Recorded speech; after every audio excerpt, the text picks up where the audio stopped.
Reporter asked Sahrah Huckabee about Trump's tweets. What she said next made them gasp. Deputy White House Press Secretary Sahrah Huckabee just stood up for Trump in the best way. Even after what Trump did today to Micah Brzezinski and Joe Scarborough, Sahrah Huckabee stood up for him. Here is what Trump said earlier. I heard poorly rated at Morning Joe, speaks badly of me, don't watch anymore. Then how come low IQ crazy Micah along with Psycho Joe came to Mar-a-Lago 3 nights in a row around New Year's Eve and insisted on joining me? She was bleeding badly from a facelift. I said no. This is a president who fights fire with fire and certainly will not be allowed to be bullied by a liberal media and the liberal elites within the media or Hollywood or anywhere else, Huckabee Sanders said on Thursday.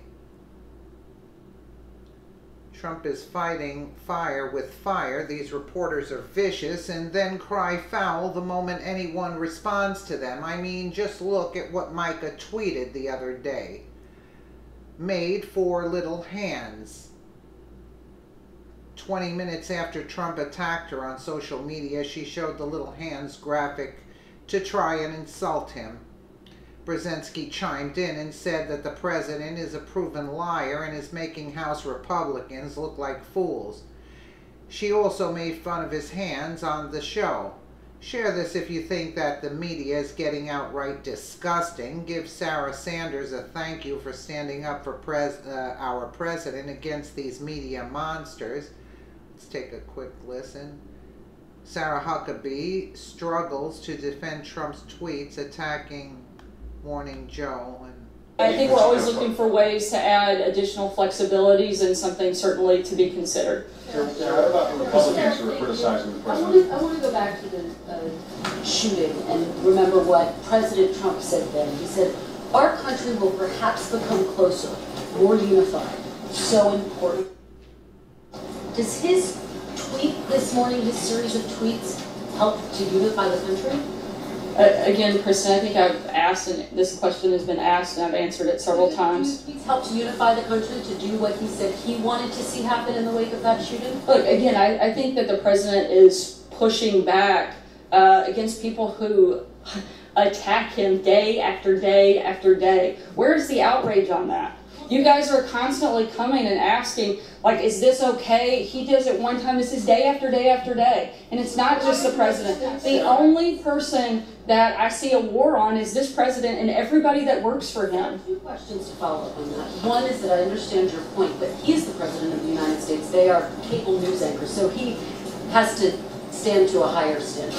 One. And two, you talk about criticism. He said that former President Obama wasn't born in this country, right? So he clearly was a part of criticizing the past president, who was not immune to criticism himself. So I wonder how you make that argument. Again, I think I've been pretty clear that when the president gets hit, he's going to hit back harder, which is what he did here today. Doesn't he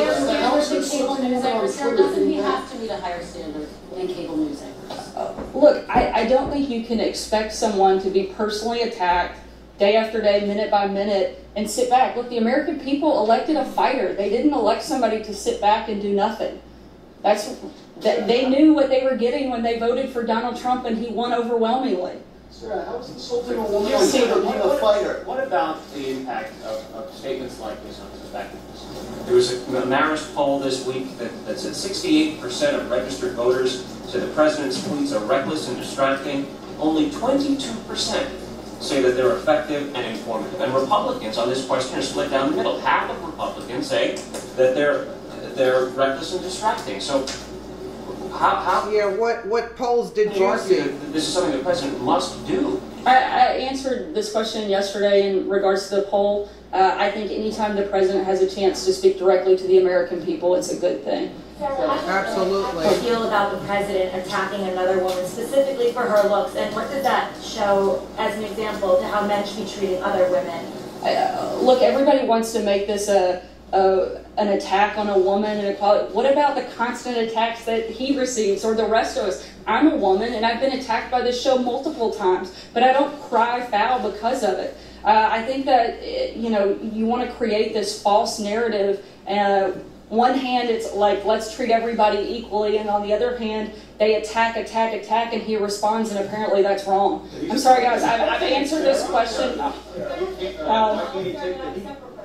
this kind of gets to the point that's been made, and Exactly, this is the point that's been made, so I'm not sure why we're continuing to answer the same the question. president is a fighter. I just want to put it in, because you talk about being personally affected by all of this as well.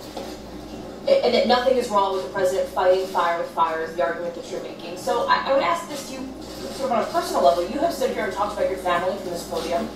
Are you going to tell your kids this behavior is okay?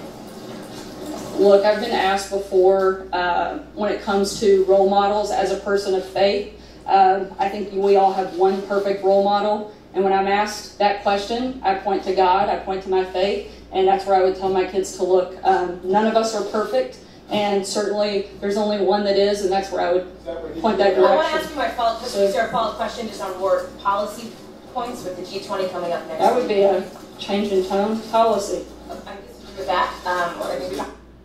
All right? Yeah, but they didn't poll us. Their polls are fake. Their polls are fake anyway. Let us know what you think in the comments below, and thank you so much for watching.